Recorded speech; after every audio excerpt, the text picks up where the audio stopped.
Hare Krishna. Hare Krishna, Prabhuji, Dandavat Pranam. Jai. Hare Krishna, dear devotees. Welcome back to another session with His Holiness Atmanivedana Swami Maharaj. So we welcome you all on behalf of the School of Vedic Studies. And we are also,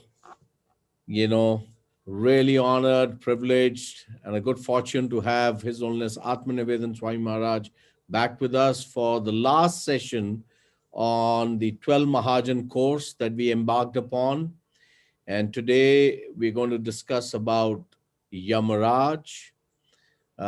So Maharaj will take us through that, through that session.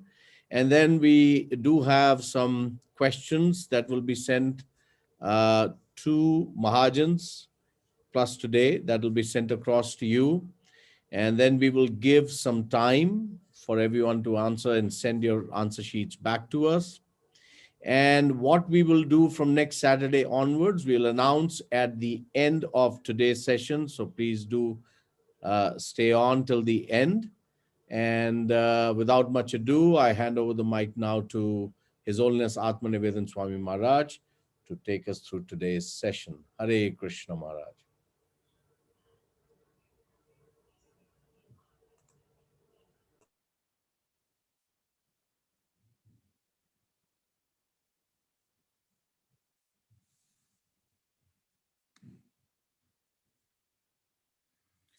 Hare Krishna. So today we are going to discuss about Yamaraja. He is the 12th Mahajan. Om Jnana Trimanandasya Jnananjana Salakaya Chakshurulmitam Yena Tasmai Sri Guruve Namaha Panchakalpa Trubhyascha Kripa Sindhubhyascha Patitanam Bhavnebhyo Vaishnavyo Namo Namaha. Jai Sri Krishna Chaitanya Prabhu Nityananda Sri Advaita Gadadhar Sivasadi Gaur Bhakta Vrinda. Hare Krishna, Krishna Krishna, Hare Hare, Hare Rama, Rama Rama, Hare Hare, Hare Krishna. So we're discussing Yamaraja. So in these verse, which is actually spoken by Yamaraja himself. So we'll just go through that. Lord Brahmā, Bhagavān Nārada, Lord Śiva, the four Kumāras, Lord Kapila, the son of Devahūti, Svāyambhuva Manu, Prahlāda Mahārāja, Janaka Mahārāja, grandfather Bhīṣma, Bali Mahārāja, Śukadeva Gosvāmī, and I, Yama, myself know the real principles of religion. So of course, this sloka, which is quoted by Prabhupada about the 12 Mahajans, was actually spoken by Yamaraja himself. So in the purport, Prabhupada says, my dear servants, the transcendental religious principles, which is known as bhāgavata-dharma, or surrender unto the Supreme Lord and the love of Him, is uncontaminated by material modes of nature. It is very confidential and difficult for ordinary human beings to understand. But if by chance one fortunately understands it, he is immediately liberated, and thus he returns home back to Godhead. So this is Yamaraja. Of course, we sometimes have this concept that Yamaraja is very fearful looking personality, but actually I read some descriptions about Yamaraja, and he said that he is almost looking like the Lord himself, very handsome, very beautiful, dark colored skin, and he's the 12th Mahajan. So Yamaraja, one of the 12 Mahajans, is not just a Mahajan, but he's also considered a demigod and a saintly king. So Yamaraja has got multiple positions. And this is a family tree, which shows how Yamaraja came into existence. It started with Vivishwan, Lord Suryanarayan, and then his wife was Samgriya, and then Yamaraja was born.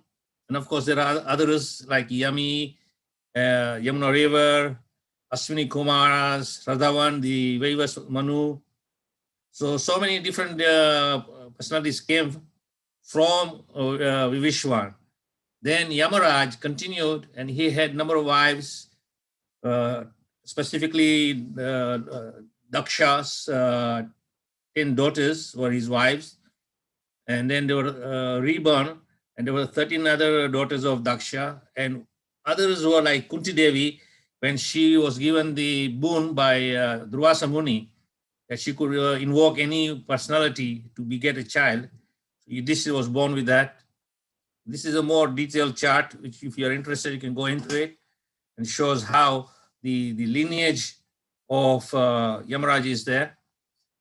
And this is in the short, in kind of bullet points. Great-great-grandson of Lord Brahmā, great-grandson of Marichi, grandson of Kashyap Muni and Aditi, nephew of Vamanadev, son of Vivishwan and Samjya, brother of Yami, Vivasvata Manu, and the Ashwini Kumāras, husband of the 13 daughters of Daksha, first birth, and 10 daughters of Daksha, rebirth. Father of Sri Narayan, the 8 Vasus, including Agni, Bhadrasrava, Yudhishthira by Kunti Devi, Jayanta, expansion of Vasudev, grandfather of Vishwakarma, Sishumara, and Swarochisa. And this is one of the Manus. And actually, there are a lot of Manus taking that position who were born through this lineage. Is again here is a great grandfather of Chakshu Manu, residents in a heavenly city called Samyamani or Yamaloka.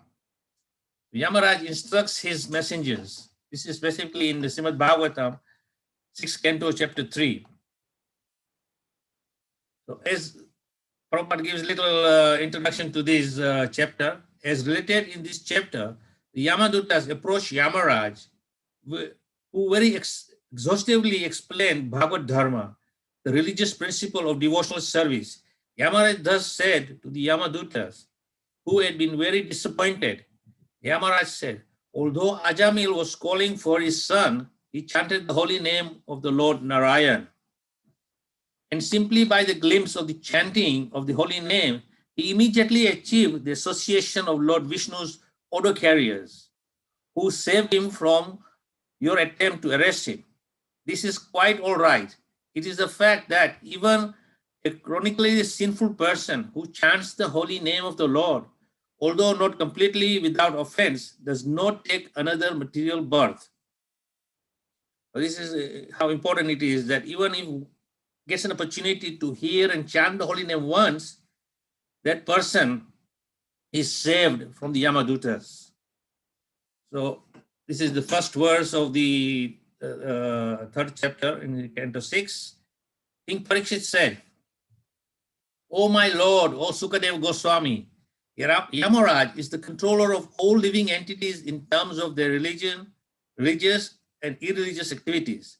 But his order had been foiled when his servants, the Yamadutas, informed him of their defeat by the Vishnu Dutas, who had stopped them from arresting Ajamil. What did he reply? So, of course, Parikshit Maharaj is very inquisitive that the Yamadutas failed in taking Ajamil to Yamaloka for punishment, and Vishnu Dutas stopped them. So he's wanting to know what is going on here. O great sage, never before has it been heard anywhere that an order from Yamaraj has been baffled. Therefore, I think that people will have doubts about this that no one but you can eradicate, since that is my firm conviction. Kindly explain the reasons for these events. Sri Śukadeva Gosvāmī replied, my dear king, when the order carriers of Yamaraj were baffled and defeated by the order carriers of Vishnu, they approached their master, the controller of Samyamani Puri, the master of sinful persons, tell him of this incident.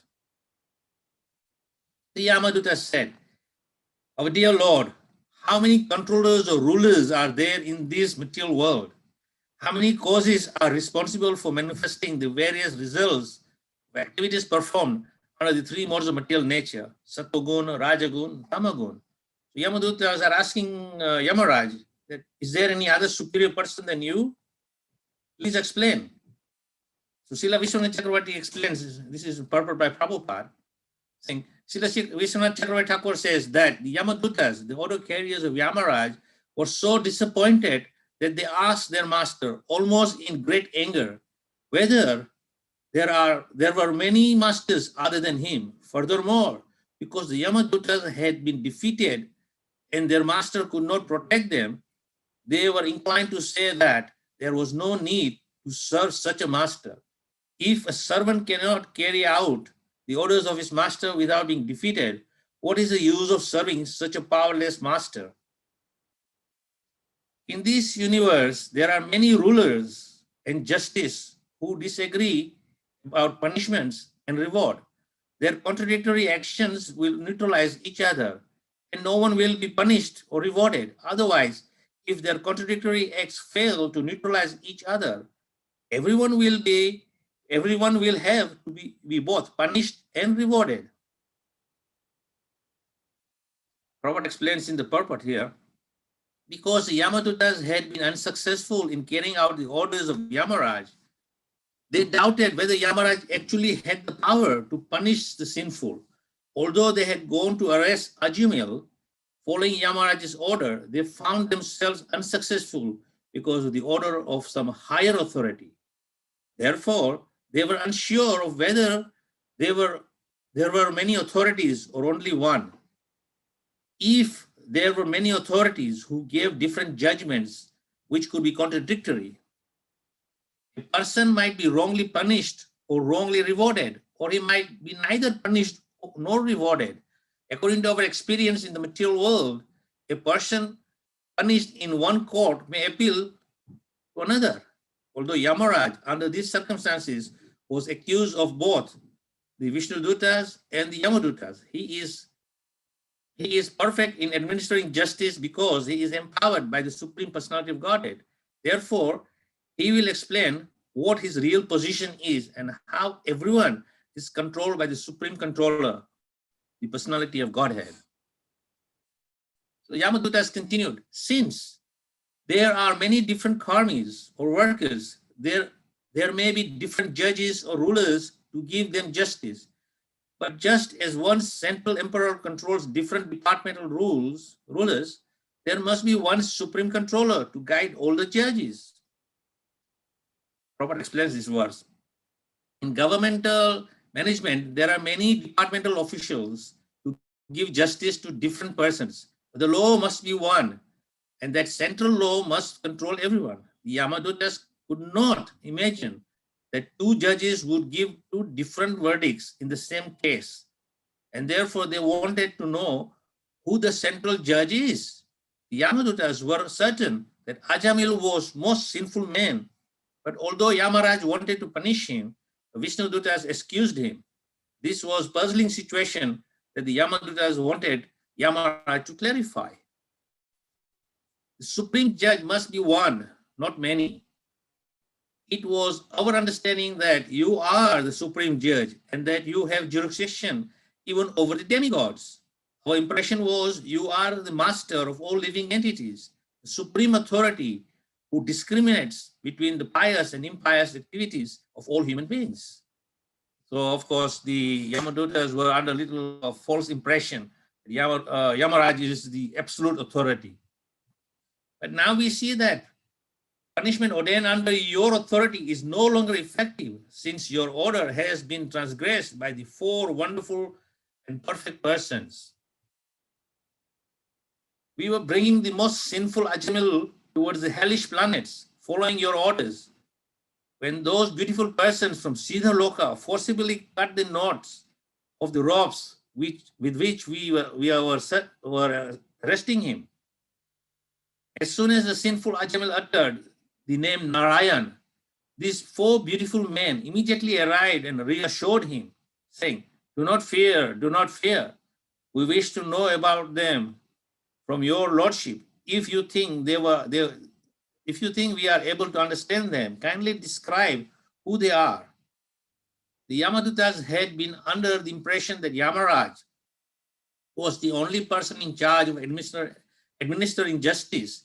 They were fully confident that no one could counteract his judgment. But now, to their surprise, his order had been violated by the four wonderful persons from Siddha Loka. So these beautiful persons, as we all know from descriptions given by Prabhupada, that the Vishnudutas are similar in appearance to Lord Vishnu, So these four beautiful persons approached.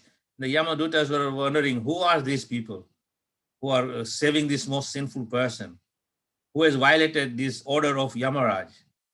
The order carriers of Yamaraj, being very much aggrieved because of their defeat by the four Vishnu Dutas, wanted to bring them before Yamaraj and if possible punish them. Otherwise, they desire to commit suicide. But before pursuing their course, however, they wanted to know about the Vishnu Dutas from Yamaraj, who is also omniscient.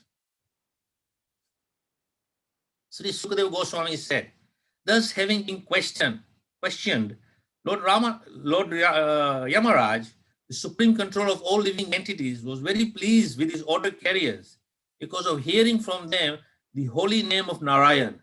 He remembered the lotus feet of the Lord and began to reply. Srila Yamaraj, the supreme controller of all living entities in terms of their pious and impious activities, was very pleased with his servants because they had chanted the holy name of Narayan in his dominion. Yamaraj has to deal with men who are all sinful and who can hardly understand Narayan. Consequently, when his order carriers uttered the name of Narayan, he was extremely pleased, for he is also a Vaishnava. Prabhupada is actually describing here, and first he's addressing Yamaraj as Srila Yamaraj with great honor and respect. And in the end, he's saying he's also a Vaishnava.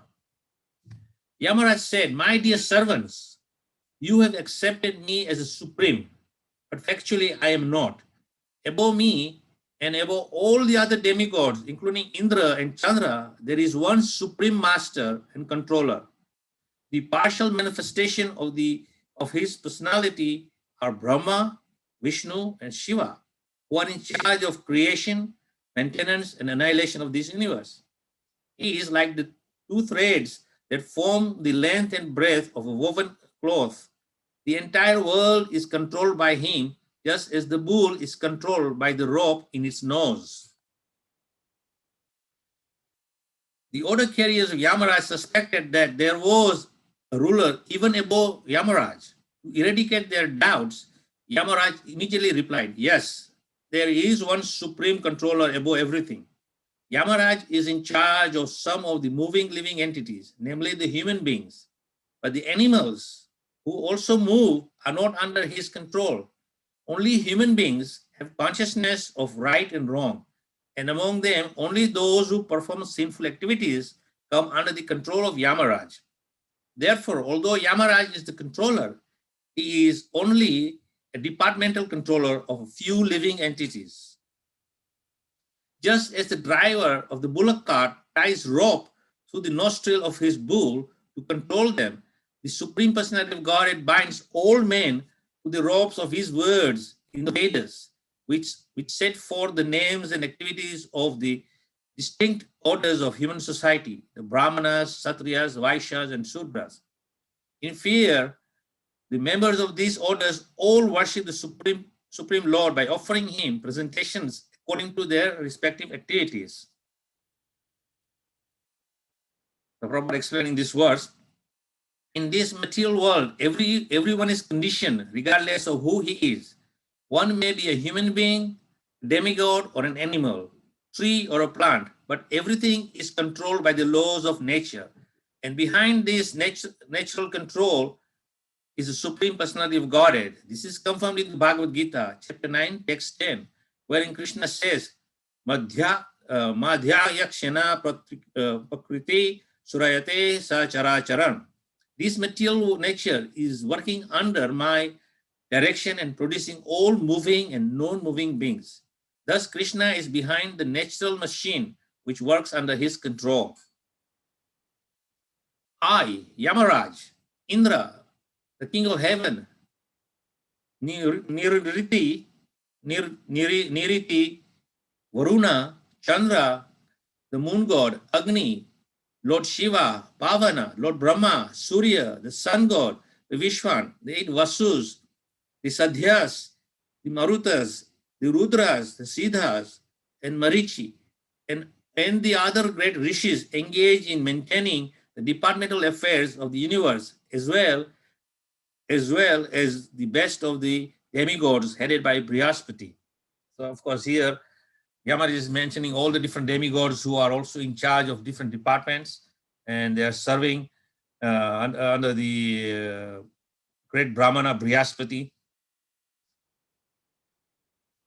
And the great sages headed by Bhrigu are all certainly freed from the influence of the two base material modes of nature, namely passion and ignorance.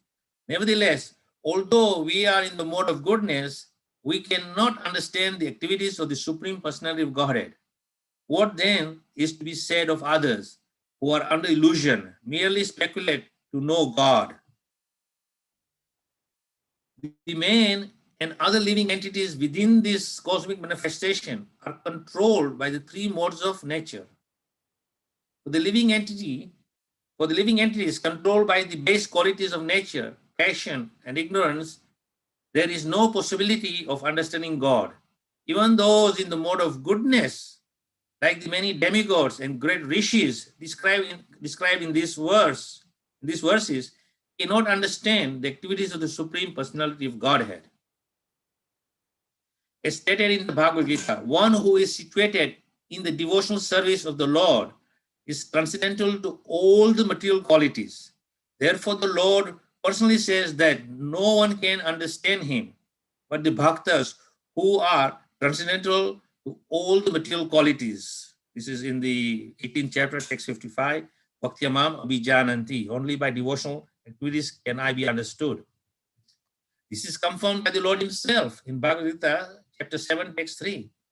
Manushyanam saharsesu ischit yatati siddhaye yatam api siddhanam kaschid mam viti tattva.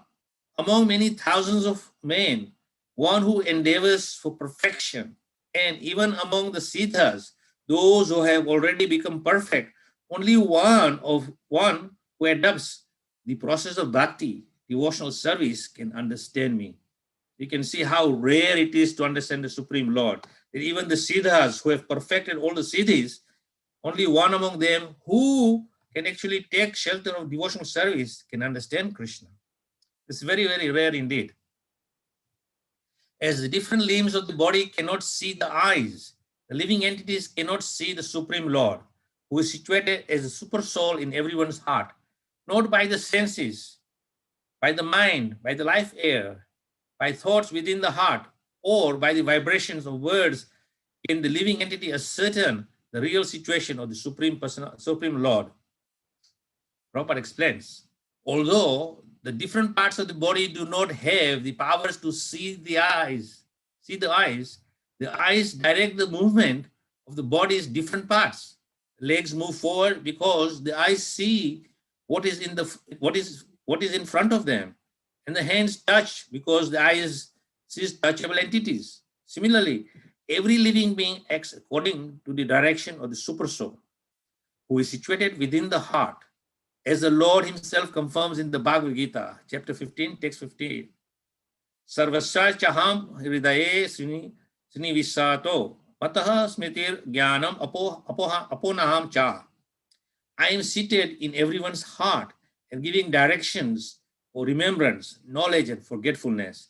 This is very important verse Prabhupada quotes many times, that the Lord in the heart is the cause of our remembrance, knowledge, and forgetfulness.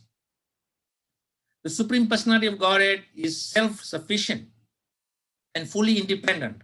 He is the master of everyone and everything, including the illusionary energy. He has his form, qualities, and features. And similarly, his order carriers, the Vaishnavas, who are very beautiful, possess bodily features, transcendental qualities, and a transcendental nature almost like his. They always wander within this world with full independence. So here the Supreme Lord himself is describing that the Vishnu Dutas, his order carriers, are Vaishnavas, very beautiful, possess bodily features, transcendental qualities, and a transcendental nature, almost like his. So they are as good as the Supreme Lord, and they wander within this world full of independence. They are not controlled by anyone. So the Vishnu Dutas, they travel all over the universe, meeting all the pious souls who have done good merits to deserve protection and further their journey in the spiritual conquest. Yamaraja was describing the Supreme Personality of Godhead, the Supreme Controller, but the order carriers of Yamaraj were very eager to know about the Vishnu Dutas, who had defeated them in their encounter with Ajamil. Yamaraj therefore stated that the Vishnu Dutas resemble the Supreme Personality of Godhead in their bodily features, transcendental qualities and nature. In other words, the Vishnu Dutas or Vaishnavas are almost as qualified as the Supreme Lord. Yamaraj informed the Yamadutas that Vishnu Dutas are no less powerful than Lord Vishnu. Since Vishnu is above Yamaraj, the Vishnu Dutas are above the Yamadutas. Persons protected by the Vishnu Dutas therefore cannot be touched by the Yamadutas. The order carrier of Lord Vishnu, who are worshipped even by the demigods, possess wonderful bodily features exactly like those of Vishnu and are very rarely seen. Vishnu Dutas protect the devotees of the Lord from the hands of enemies, from envious persons, and even from the jurisdiction, as well as from natural disturbance. So Prabhupada is giving this purport to this verse. Yamaraj has specifically described the qualities of Vishnu Dutas to convince his own servants not to be envious of them. Yamaraj warned the Yamadutas that Vishnu Dutas are worshipped with respectful obeisances by the demigods and are always very alert to protect the devotees of the Lord from the hands of enemies, from natural disturbance, and from all dangerous conditions in this material world. So, of course, as we understand that those who take shelter of Krishna in this Krishna consciousness movement are very much protected by Vishnu Dutas, although we are not fortunate enough to perceive them with our material senses, but they are always looking after us and protecting us, as Prabhupada is mentioning here, are very alert to protect the devotees of the Lord from the hands of enemies, from natural disturbance, and from all dangerous conditions in this material world. Sometimes the members of the Krishna Consciousness Society are afraid that the impending danger of world war and ask what would happen to them if the war should occur. In all kinds of dangers, they should be confident of their protection by the Vishnu Dutas or the Supreme Personality of Godhead, as confirmed in Bhagavad Gita, chapter 9, text 31. Kuntaya pratigyani name bhakta pranasyati. Material danger is not meant for devotees. This is also confirmed in Srimad Bhagavatam. Padam padam yad vipadam na tesam. This is in the 10th canto, chapter 14, text 58. In this material world, there are dangers at every step, but they are not meant for the devotees who are fully surrendered onto the lotus feet of the Lord.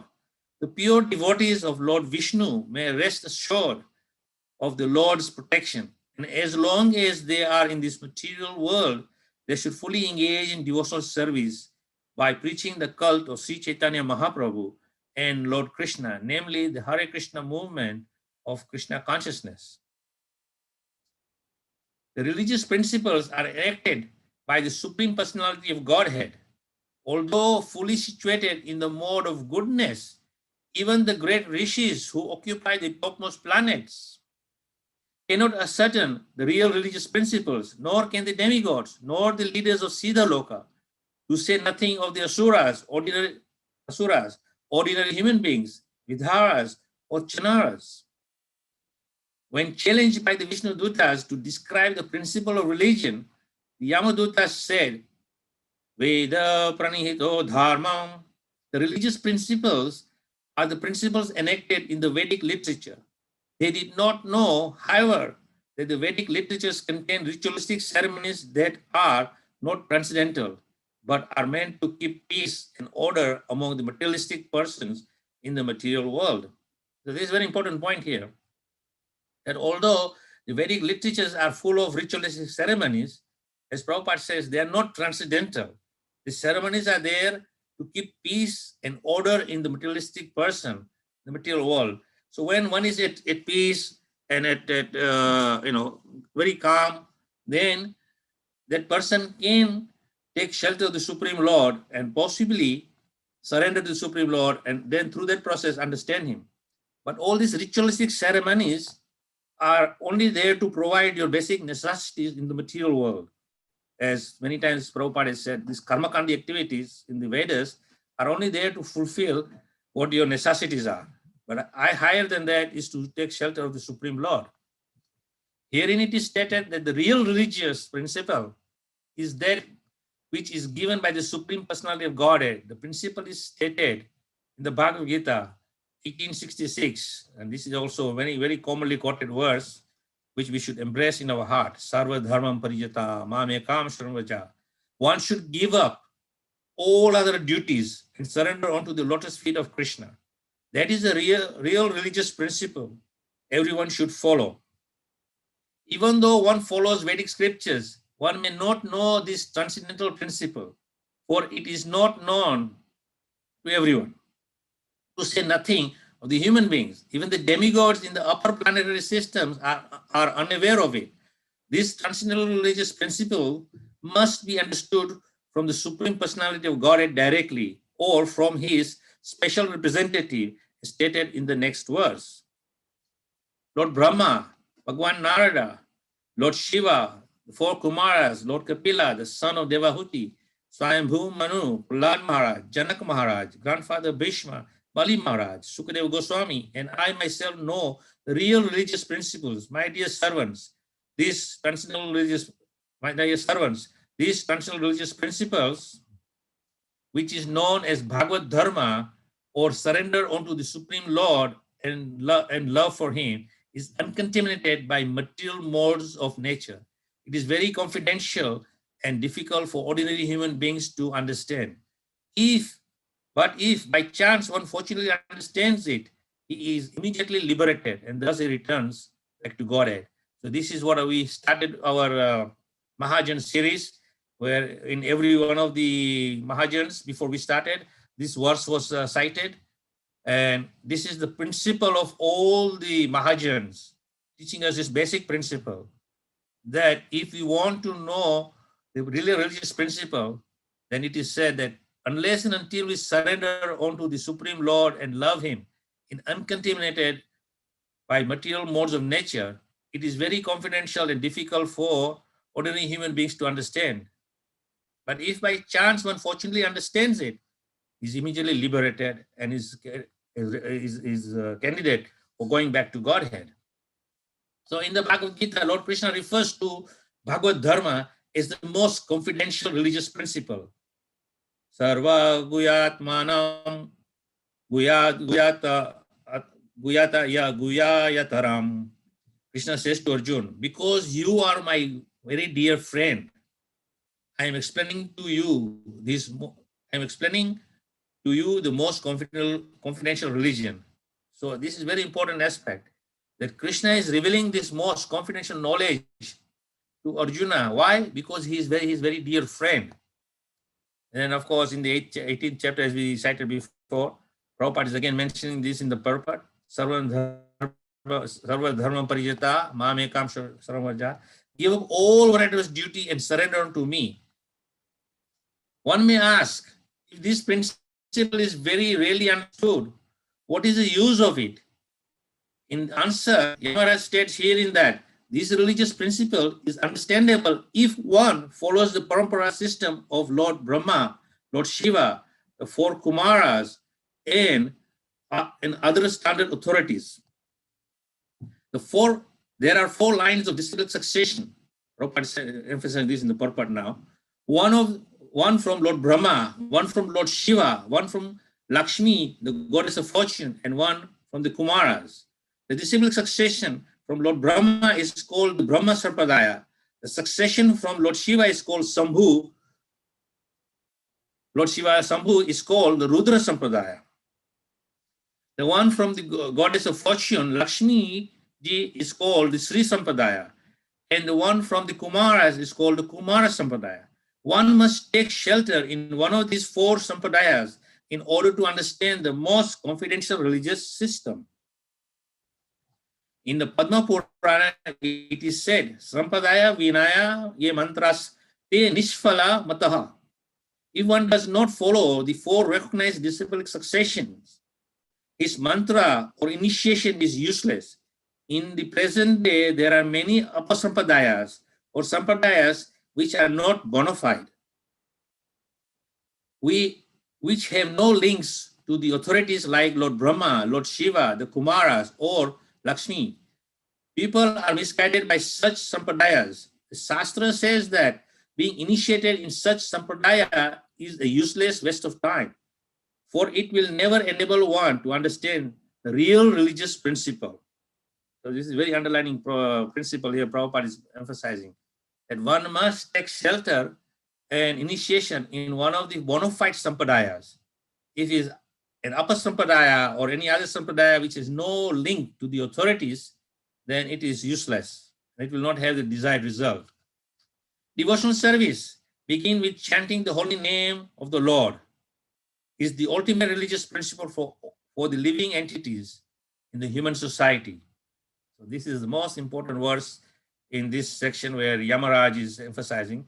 Devotional service, beginning with the chanting of the holy name of the Lord, is the ultimate religious principle for all living entity in human society. Prabhupada says this, as stated in the previous verse, Dharmam Bhagavatam, real religious principles are bhāgavata-dharma, the principles described in Srimad Bhagavatam itself or in Bhagavad Gita, the preliminary study of the Bhagavatam. What are these principles? Bhagavatam says, Dharmam prachito kaitava tara. First chapter, text 2. In the Srimad Bhagavatam, there is no cheating religious system. Of course, Bhagavatam is the most authoritative scriptures which gives you the real principle of bhagavata-dharma. And as Prabhupada says here, in the Srimad Bhagavatam, there are no cheating religious system. Everything is perfect because it is authorized by the Supreme Lord. Everything in the Bhagavatam is directly connected with the Supreme Personality of Godhead. The Bhagavatam further says, Savai pumsam paro dharma yato bhakti adoksaje. Srimad Bhagavatam, 1st Canto, chapter 2, text 6. The supreme religion is that which teaches its followers how to love the Supreme Personality of Godhead, who is beyond the reach of experimental knowledge. Such a religious system begins with Tannama Grahana, chanting of the holy name of the Lord, Shravanam, Kirtanam, Vishnu Smaranam, Pada Sevanam, Srimad Bhagavatam, Canto 7, chapter 5, text 23. After chanting the holy name of the Lord and dancing in ecstasy, one gradually sees the form of the Lord, the pastimes of the Lord, the transcendental qualities of the Lord. This way, one fully understands the situation of the personality of Godhead. One can come to this understanding of the Lord, how he descends into the material world and how he takes his birth, and what activities he performs. But one can know this only by executing devotional service, as stated in Bhagavad Gita, Bhaktiyamam Abhijananti. In Bhagavad Gita, chapter 18, text 55. Simply by devotional service, one can understand everything about the Supreme Lord. If one fortunately understands the Supreme Lord in this way, the result is Vyakta Dhenam Purna Janam Nayati. Bhagavad Gita, chapter 4, text 9. After giving up this material body, he no longer has to take birth in this material world. Instead, he returns home back to Godhead. That is the ultimate perfection. Therefore, Krishna says in the Bhagavad Gita, chapter 8, text 15, after attaining me, the great souls who are yogis in devotion never return to this temporary world, which is full of miseries, because they have attained the highest perfection. My dear servants, who are as good as my sons, just see how glorious is the chanting of the holy name of the Lord. The great sinful Ajamil chanted only to call his son, not knowing that he was chanting the Lord's holy name. Nevertheless, by chanting the holy name of the Lord, he remembered Narayan, and thus he was immediately saved from the ropes of death. There is no need to conduct research into the significance of the chanting of the Hare Krishna mantra. The history of Ajamil is sufficient proof of the power of the Lord's holy name and the exalted position of a person who chants the holy name incessantly. Therefore, Chaitanya Mahaprabhu advised, Hare Nam, Hare Nam eva kevalam, kalo nasteva, gatir anyatha. This is in Chaitanya Charitamrita Adi Lila, chapter 17, text 21, which is very famously quoted by Prabhupada many times to emphasize the most important teachings of Sri Chaitanya Mahaprabhu, that there is no other way, but chant the holy name of the Lord, chant the holy name of the Lord, chant the holy name of the Lord. And that holy name of the Lord is given to us by none other than the Supreme Lord himself. Hare Krishna, Krishna Krishna, Hare Hare, Hare Rama, Rama Rama, Hare Hare. In this age of Kali, no one can perform all the ritualistic ceremonies for becoming liberated. That is extremely difficult. Therefore, all the Shastras and all the Acharyas have recommended that in this age, one chant the holy name. Therefore, it should be understood that one is easily relieved from all sinful reactions by chanting the holy name of the Lord and chanting of his qualities and activities. This is the only process recommended for relief from sinful reactions. Even if one chants the holy name of the Lord with improper pronunciation, he will achieve relief from material bondage if he chants without offense. Ajamil, for example, was extremely sinful, but while dying, he merely chanted the holy name, and although calling his son, he achieved complete liberation because he remembered the name of Narayan. Because they are bewildered by the illusionary energy, the Supreme Personality of Godhead, Yajnavalkya and Jaimini and other compilers of the religious scriptures cannot know the secret, confidential religious system of the 12 Mahajans. Even great personalities, they cannot know the secrets which these 12 Mahajans have taught us. So it is very important that we go back and keep studying the teachings of these 12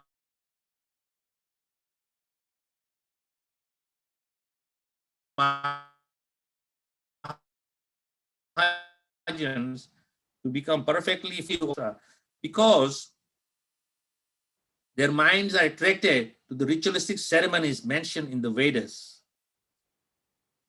especially Yajurveda, Samaveda, and Rigaveda. Their intelligence has become dull. Thus, they are busy collecting the ingredients for ritualistic ceremonies that yield only temporary benefits, such as elevation to Swargaloka or material happiness. They are not attracted to the Sankirtan movement. Instead, they are interested in Dharma, Artha, Kama, and Moksha. Considering all these points, therefore, intelligent men decide to solve all problems by adopting the devotional service of chanting the holy name of the Lord, who is situated in everyone's heart and who is a mind of all auspicious qualities. Such persons are not within my jurisdiction for punishment. Generally, they never commit sinful activities, but even if by mistake or because of bewilderment or illusion, they sometimes commit sinful acts, they are protected from the sinful reactions because they always chant the Hare Krishna mantra. So this is a very important point which is should be emphasized. Generally, they never commit sinful activities, but even by mistake or because of bewilderment or illusion, they sometimes commit sinful acts. They are protected from sinful reactions because they always chant the Hare Krishna mantra. My dear servants, please do not approach such devotees, for they have fully surrendered to the lotus feet of the Supreme Personality of Godhead. They are equal to everyone, and their narrations are sung by the demigods and the inhabitants of Siddhaloka. Please do not even go near them. They are always protected by the club of the Supreme Personality of Godhead. and therefore Lord Brahma and I, and even the time factor, are not competent to chastise them. Paramahamsas are exalted persons who have no taste for material enjoyment and who drink the honey of the Lord's lotus feet. My dear servants, bring to me for punishment only persons who are averse to the taste of that honey, who do not associate with Paramahamsas and who are attached to family life and worldly enjoyment, which forms the path to hell. My dear servants, please bring to me only those sinful persons who do not use their tongue to chant the holy name and qualities of Krishna, whose hearts do not remember the lotus feet of Krishna even once, and whose heads do not bow down even once before Lord Krishna. Send me those who do not perform their duties towards Vishnu, which are the only duties in human life. Please bring me all such fools and rascals. Then Yamaraj, considering himself and his servants to be offenders, spoke as follows, begging pardon from the Lord. O my Lord, my servants have surely committed a great offense by arresting a Vaishnava such as Ajamil. O Narayan, O Supreme, O oldest person, please forgive us. Because of our ignorance, we failed to recognize Ajamil as a servant of your Lordship, and thus we have certainly committed a great offense. Therefore, with folded hands, we beg your pardon, my Lord, since you are the Supreme Merciful and are always full of good qualities. Please pardon us. We offer our respectful obeisances unto you. Yamaraj and his followers, of course, Yamaraj on behalf of his followers is begging for forgiveness to the Lord that they committed a mistake of trying to arrest Ajamil.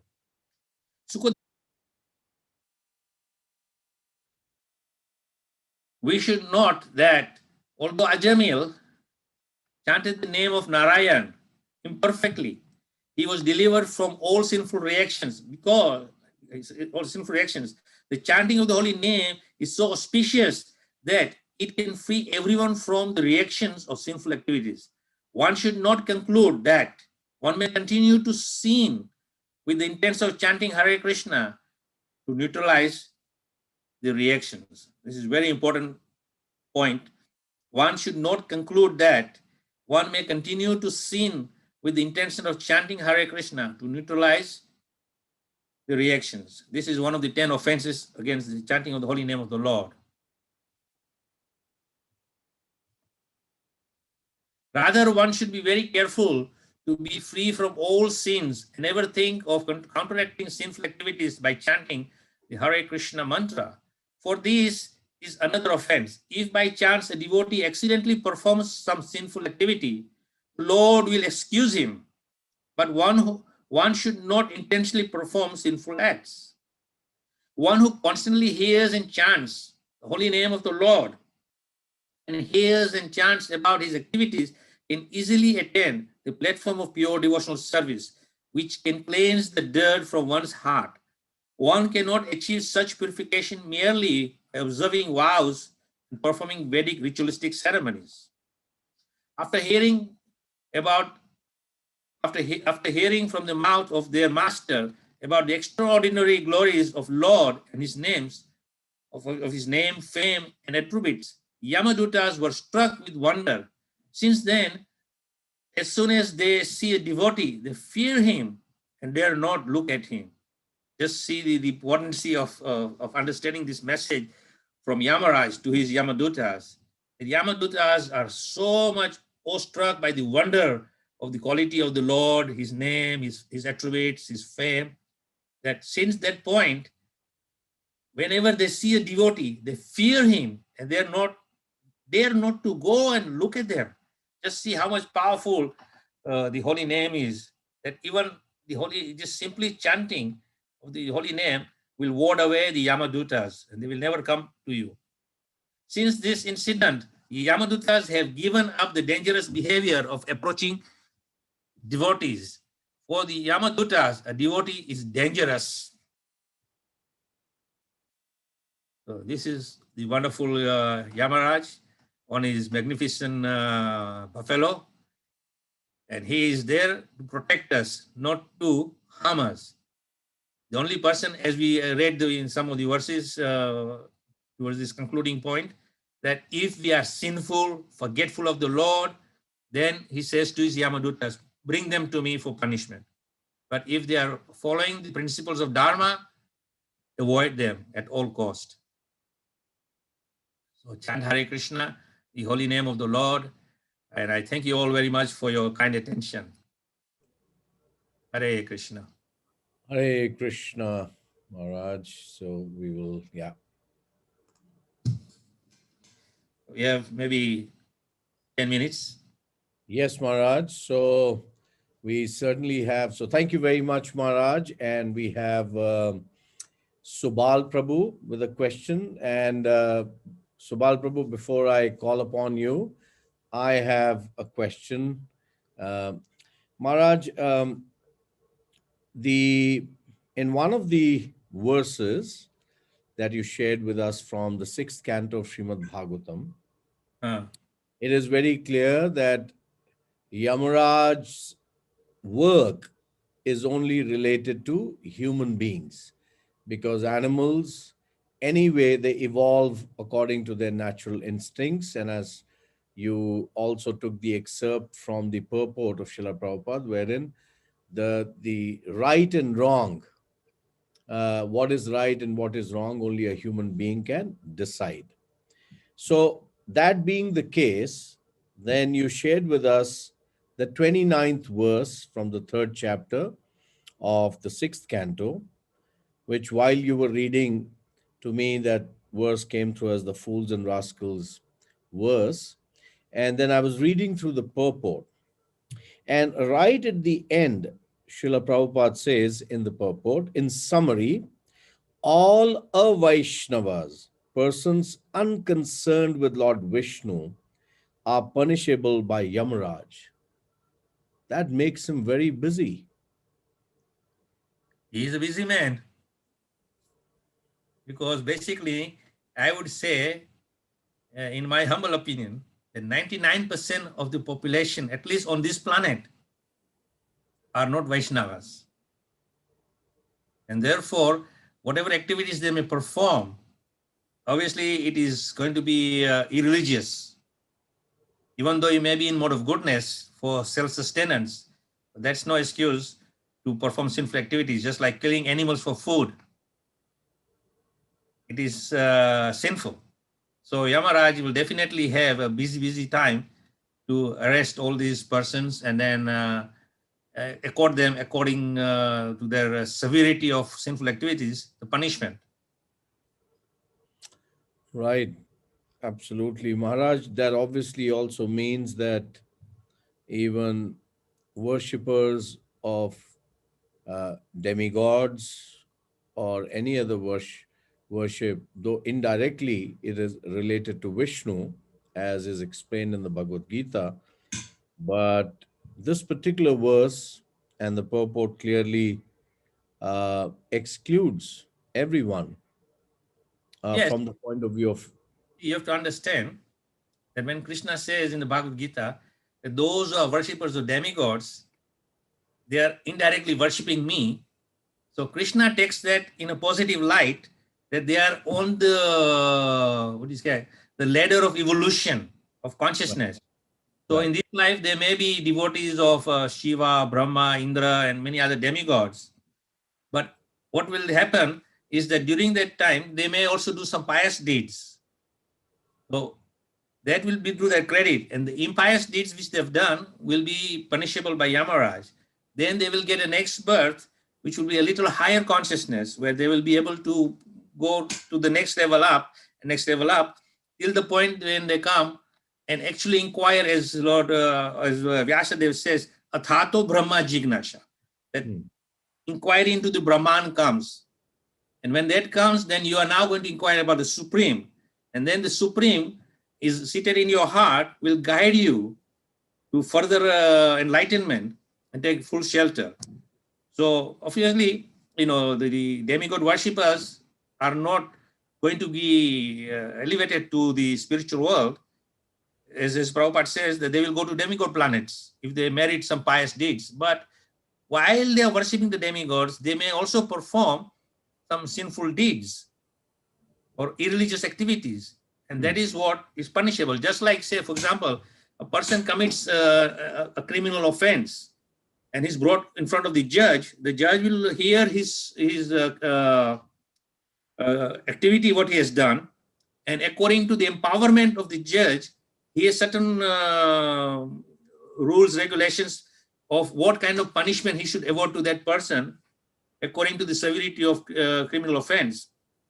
So he may be sentenced to 6 months in jail. And after 6 months in jail, that is considered like, Vishnu Dutta, Yamaduta is taking him to Yamaraj and staying in 6 months of punishment. Then he's released. Then he comes out and he's paid for his dues. Another person may get lifetime of jail sentence. Another person may get death penalty.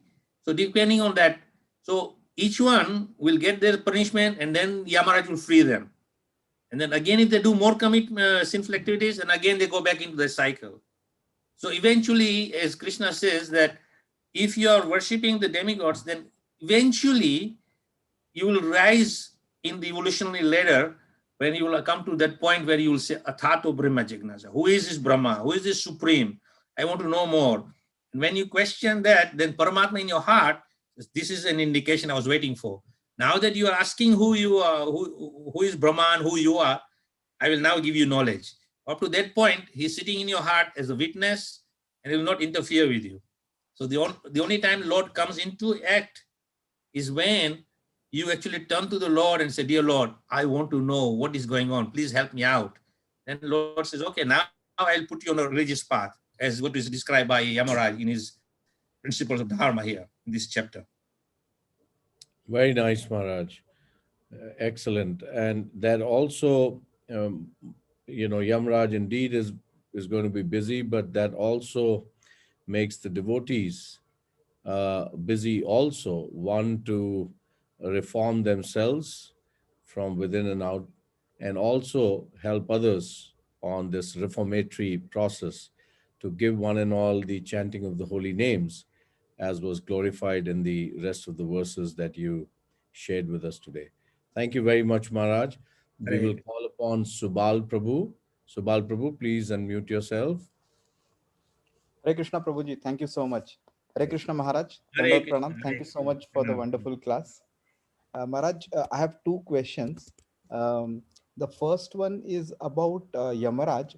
We understand that Yamaraj is basically a position.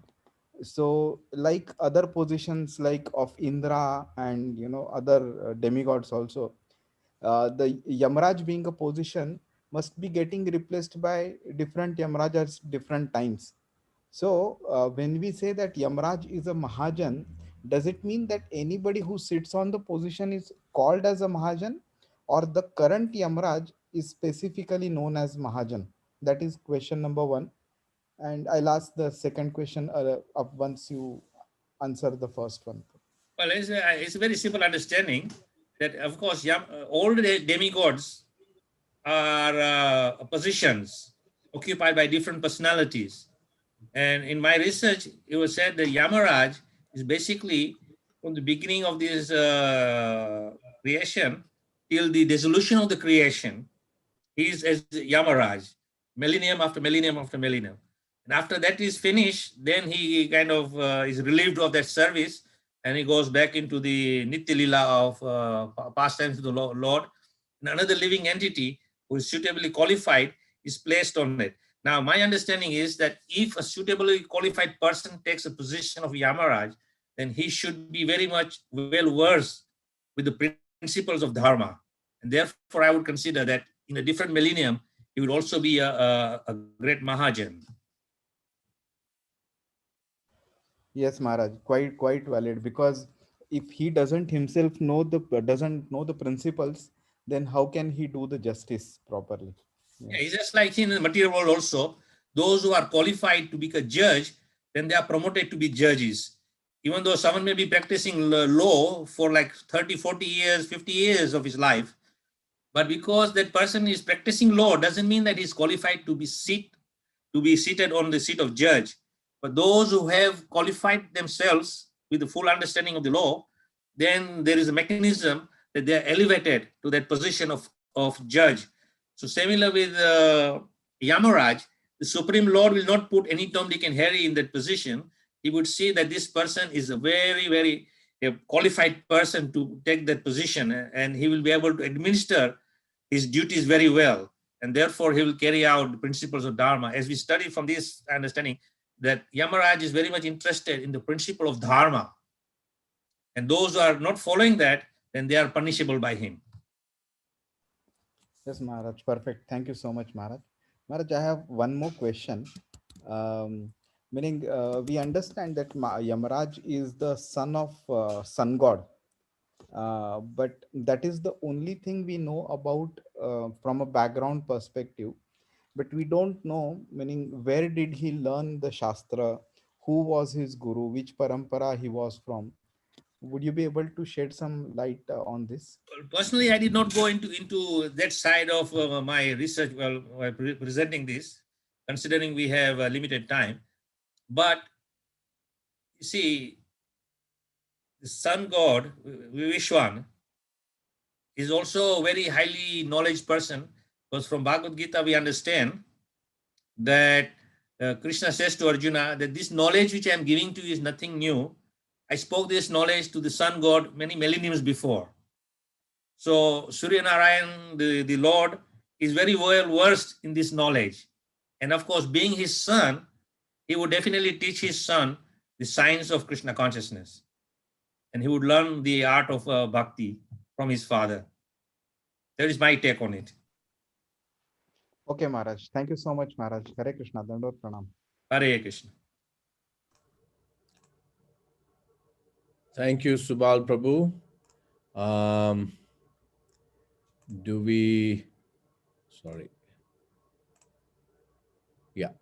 So do we have any further questions, or else we will have the interactive session and a few announcements for the future. So we have Rajamani Prabhu. Rajamani Prabhu, please unmute yourself. Thank you, Prabhu. Hare Krishna, Maharaj. Please accept my humble obeisances, Maharaj. Hare Krishna. Maharaj, I mean, my doubt is actually, if someone follow Dharma, Artha, Kama, Moksha, that person will also go to Yamaraj's place? No, you have to understand that the basic principle for survival is Dharma. And Dharma is a ruling principle of Artha, Kama, and Moksha. So if the Dharma is done according to the religious principles which are given in the scriptures, then your Artha, means your economic development, will be done according to the principles of Dharma. And Kama means enjoyment. You will enjoy according to the framework of scriptures. You will not violate the scriptural directions. In other words, your enjoyment is there, but your enjoyment is limited according to the principles of Dharma. Like, for example, say you want to eat very nice foodstuffs. So according to the principle of Dharma, you offer this to Krishna, and then you relish this. Nothing wrong with it. Nice palatable foodstuffs you can eat. There's no restriction in that. But if you just eat food for just satisfying your tongue without offering it to Krishna, then of course that is sinful Dharma. So Dharma is the ruling principle. But then sometimes, as I was going through the presentation, some people get too much involved in the Karma Kanda sections of the Vedas, the ritualistic ceremonies. And if you get too absorbed with that, then what will happen is, through the ritualistic ceremonies, you will get some rewards from the demigods to fulfill your material requirements. That will not lift you to the transcendental platform. So if you properly understand Dharma, then Artha, Kama, and Moksha will be automatically in line. But otherwise, if your Dharma is not done perfectly, then Artha is not done according to religious principles, and then sense enjoyment or Kama is not done according to the principles of the religion, then your Moksha will be partial. Partial means that you will probably go to the Swarga Loka, the heavenly planets, not to the transcendent platform of the Supreme Lord. You will still be in the material realm, but you will be transcended to some higher planetary system, which you consider as moksha. So most people think that Swarga is the place where we go to. If you see, when someone has died and you go to a funeral and say, oh, he's going to Swargalok now. But we are not interested in Swarga Loka. We are interested in Krishna Loka. We are not even interested in Vaikuntha Loka.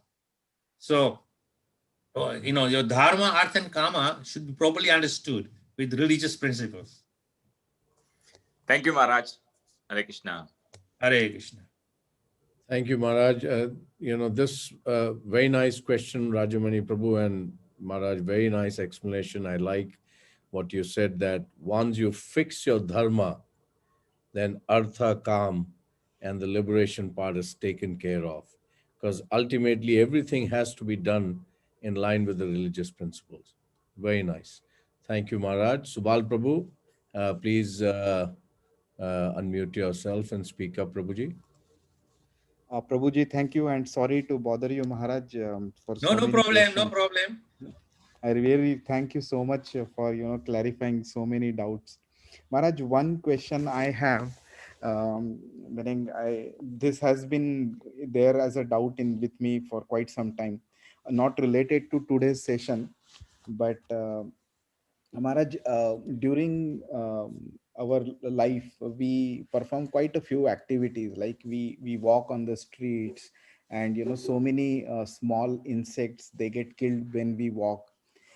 Even during when we water the plants, or we apply some chemicals, pesticides and all that, we kill so many insects.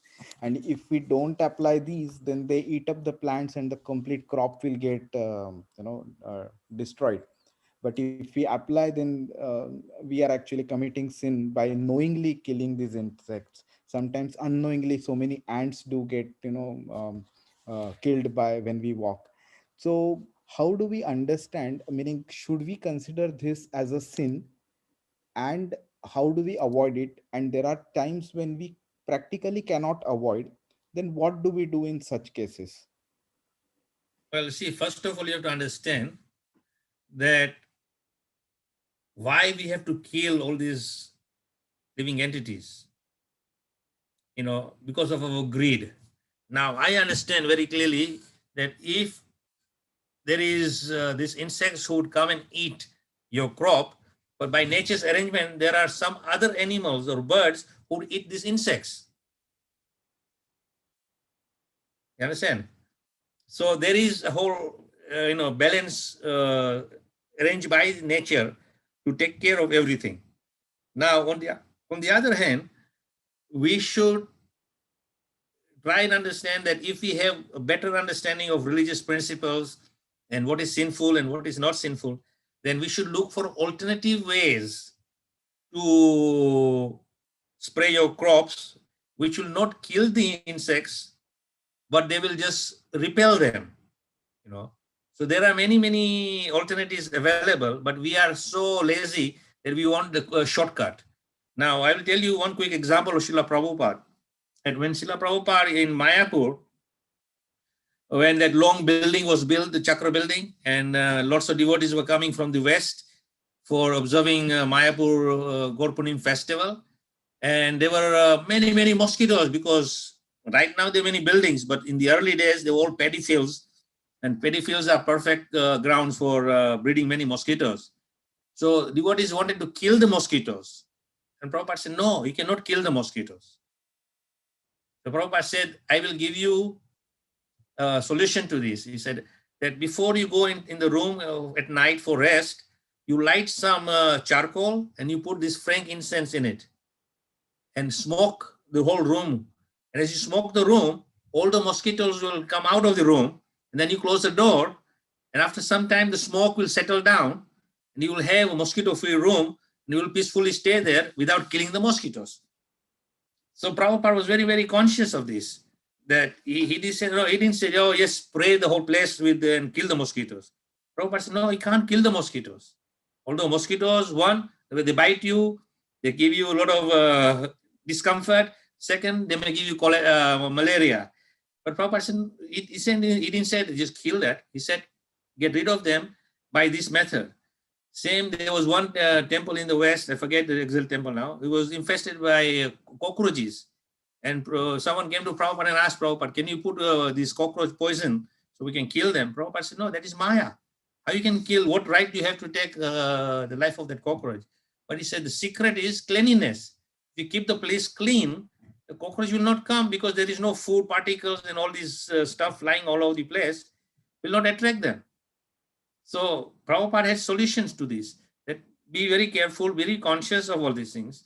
So in our own practice, we should not take any shortcuts, although it's easy to take shortcuts, but in the long run, that shortcut will be very, very painful one, because there will be heavy reactions coming for killing living entities. As we understand from our philosophy, we have no right to take life of anybody, or to speak of insects. So sinful activity is barred from our practice, but there are ways and alternatives. If we look for them, find, and you will surely find. As I said, if you look for alternative, you'll find an alternative. But if you don't look for an alternative, you won't find it. And therefore, it is very important that we don't get this mindset that, oh, we are doing for the higher good for mankind, producing food grains. So therefore, we have to spray everything and kill everything. No, there are ways where we do organic farming, where you can get, like in India now, they spray with these neem oil, which repels all the insects and bugs, and still get a good yield of crop. At the same time, it doesn't kill the insects. So there are alternatives available for us. But as I said, marketing is such that they take the shortcut and they teach people, oh, this is the best way to kill insects so that your crops will have a higher yield and so forth. Fantastic, Maharaj. Perfect. Thank you. Maharaj, what happens when unknowingly, while walking, these ants and all get killed by us? How do we address this? Meaning we can't avoid because it happens unknowingly. You see, it is stated that if you perform a sinful activity, as I mentioned in the concluding part of the presentation, that if it's done unknowingly, then Krishna will excuse you. But knowingly, if you start stepping on ants just for fun and killing them and take joy out of it, then that is going to be sinful activity. So, but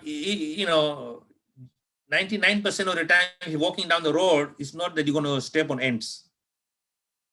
Very rarely you'll find an ant which will come under your foot, and unfortunately, it will be a victim of your weight on it, and it will die.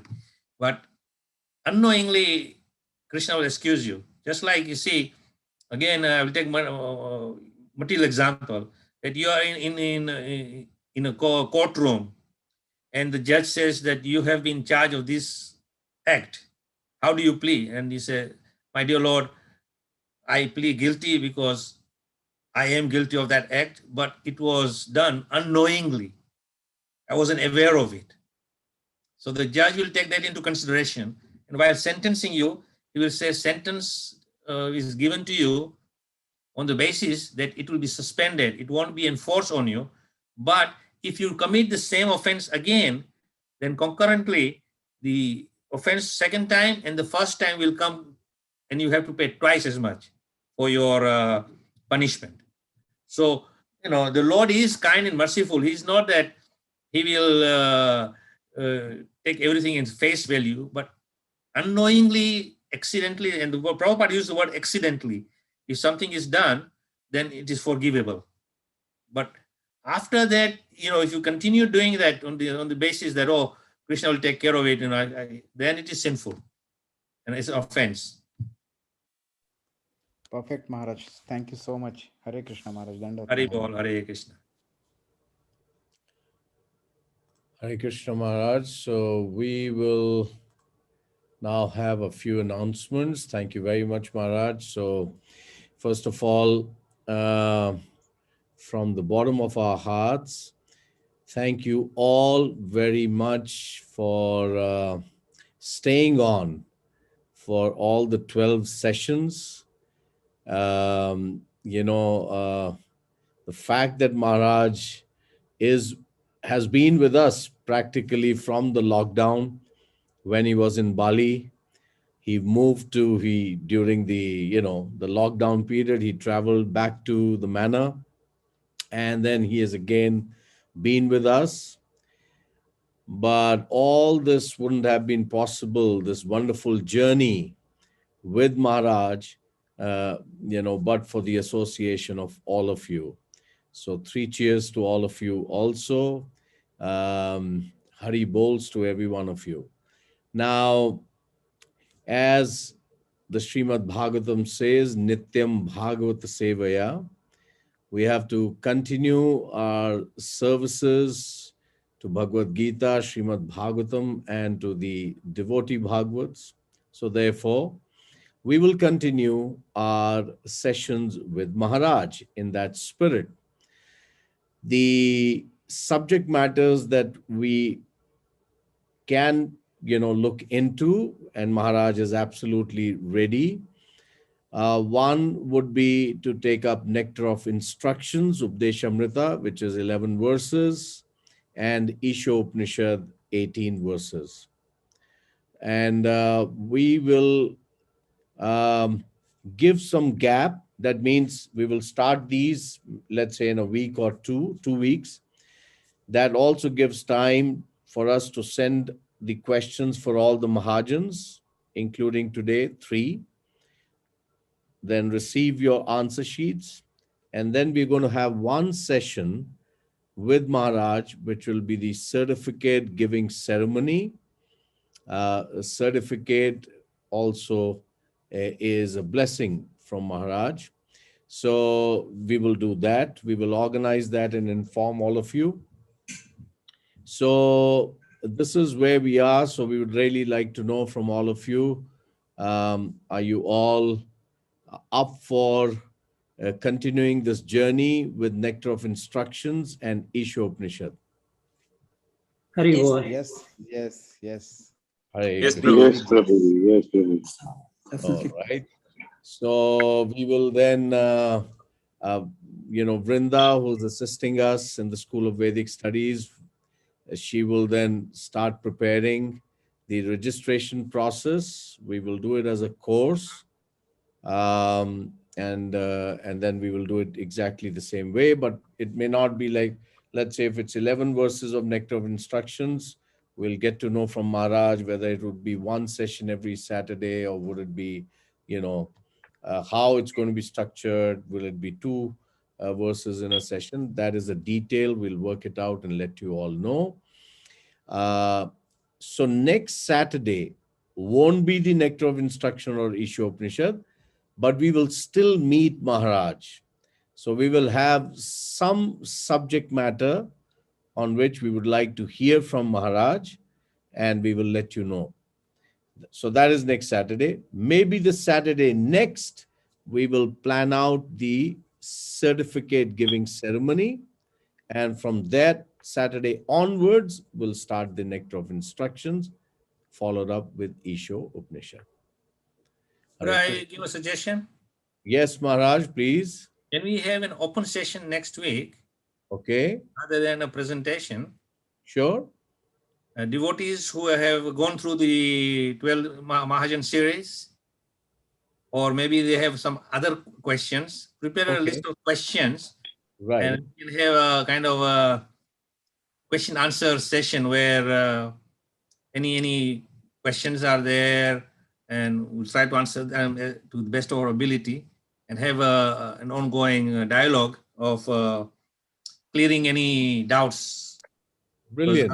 I'm sure after the 12 Mahajans, there may be many questions regarding understanding the practice of bhakti. Brilliant, Maharaj. I think it's a very nice suggestion, and we will take up that way. So we will have an open Q&A session. Is everyone looking forward to that? Should we have that next week? Yes, Prabhu. All right, wonderful. So, Yes, Maharaj, okay. So, Maharaj, we will do that. We will have next week, the session would be what we will call the Q&A session with Maharaj. Week after, then we will do the certificate ceremony, and then we will start the nectar of instruction and issue pressure. So, yeah, let's all now meet Maharaj. We have Sunita Kumar. Hare Krishna. Can you unmute yourself? Your hand is raised. Do you want to speak? Okay. Right. And we also had Manoj Prabhu who wanted to say something. Manoj Prabhu? Okay. And Subal Prabhu, you wanted to say something? You wanted to suggest some subject? Thanks, Prabhuji. Prabhuji, now anyway, we are taking up the Q&A session.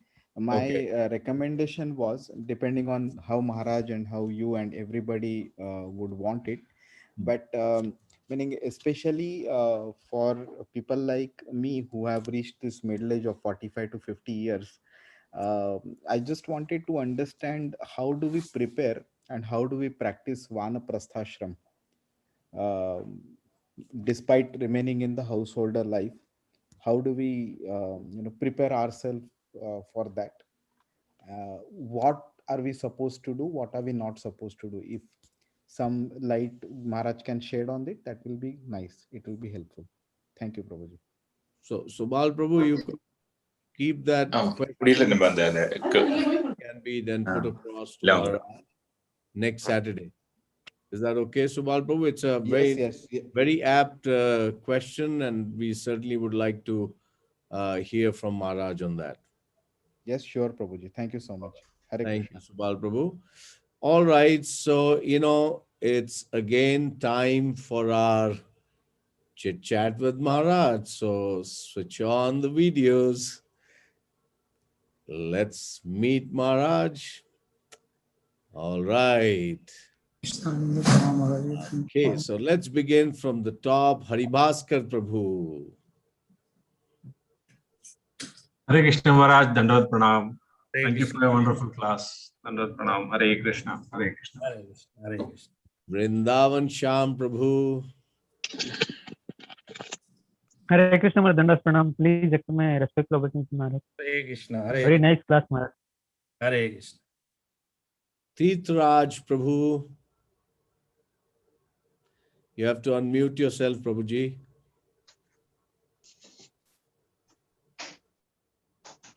Okay.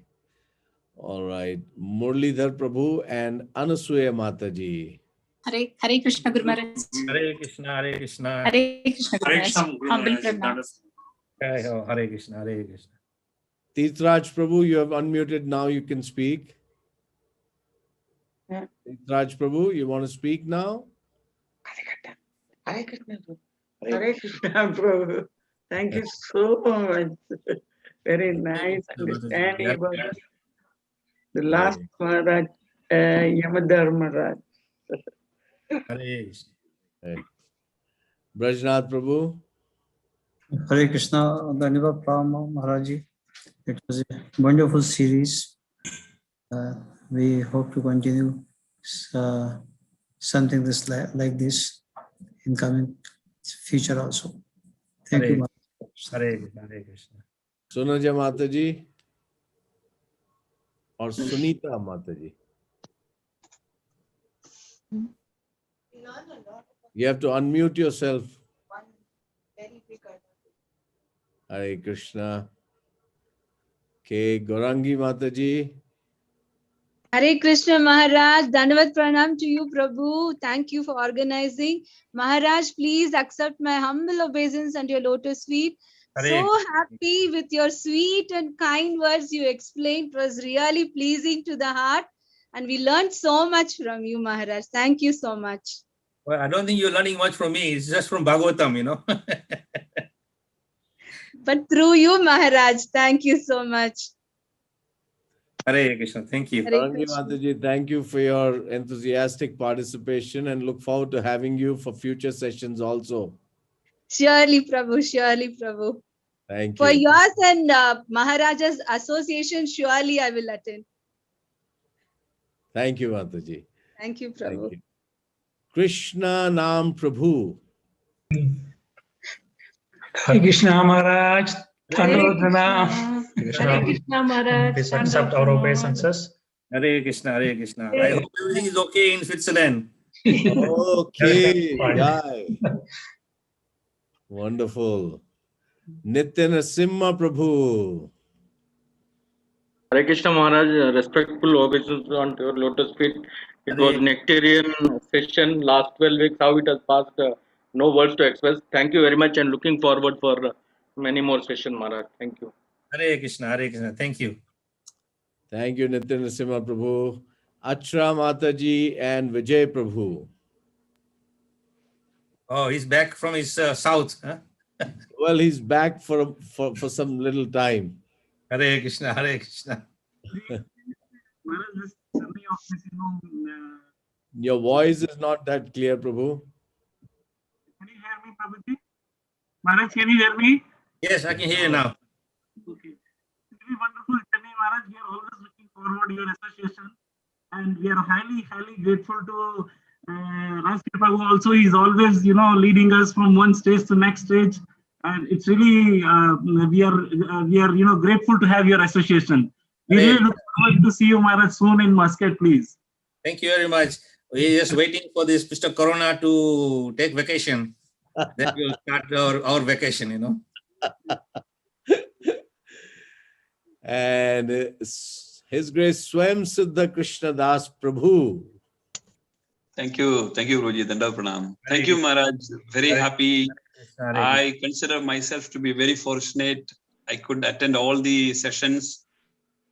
Very beautiful sessions. Thank you so much, Maharaj. Hare Krishna, Hare Krishna.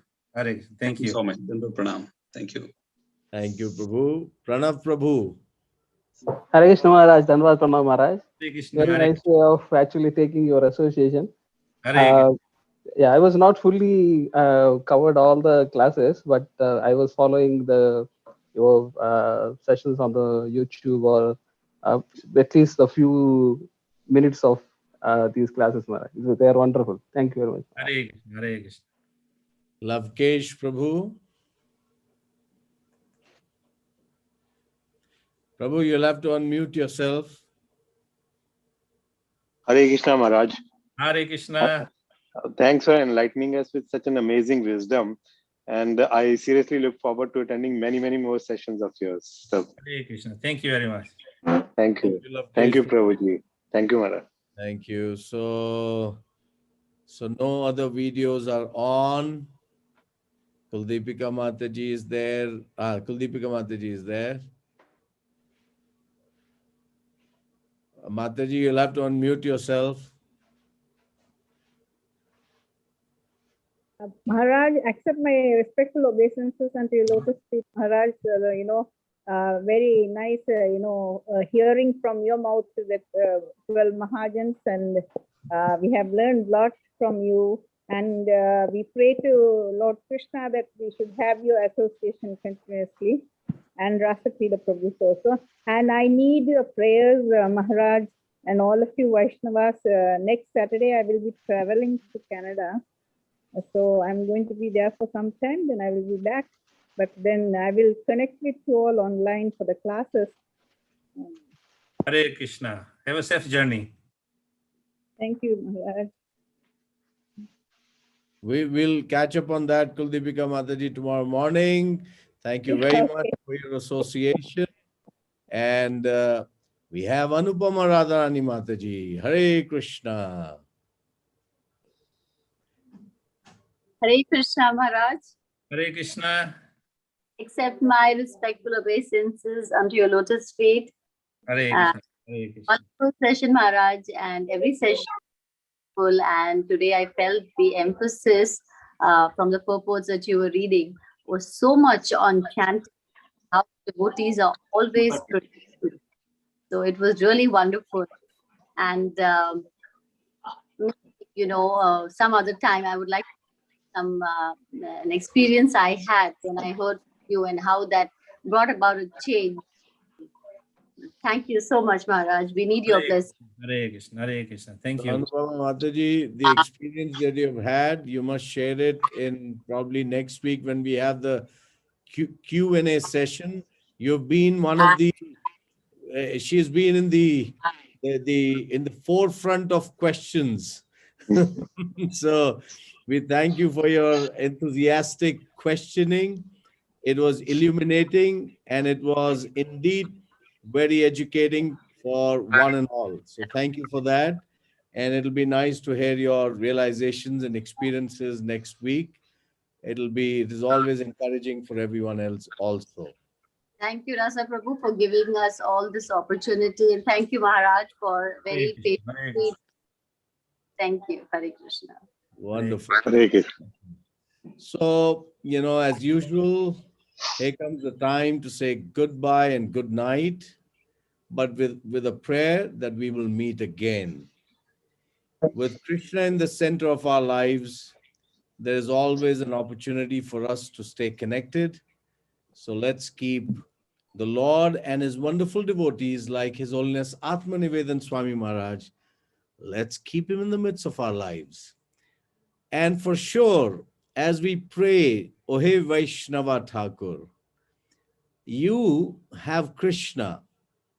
Please give Krishna to us also. With that prayer, His Holiness Atmanivedana Swami Maharaj ki jai. Jai. His Divine Grace, A.C. Bhaktivedanta Swami Srila Prabhupada ki jai. Jai. ISKCON Guru Vrind ki jai. Jai. Samaveda Bhakt Vrind ki jai. Jai. Vancha Kalpatarubhasya Kripa Sindhubhyaiva Paddanam Namo Vaishnavebhyo Namo Namaha. Maharaj, we would like to stand with you 3 times. If you could lead us, please. Hare Krishna, Hare Krishna, Krishna Krishna Hare Hare Hare Rama Rama Rama Hare Hare Hare Krishna Krishna Krishna Hare Hare Hare Rama Rama Rama Hare Hare Hare Krishna Krishna Krishna Hare Hare Hare Rama Rama Hare Hare. All glories to His Holiness Atmanivedana Swami Maharaj ki jai. All glories to devotee ki jai. Hare Thank you, Maharaj. Hare Krishna, Hare Krishna. Thank you so much. Next week we'll see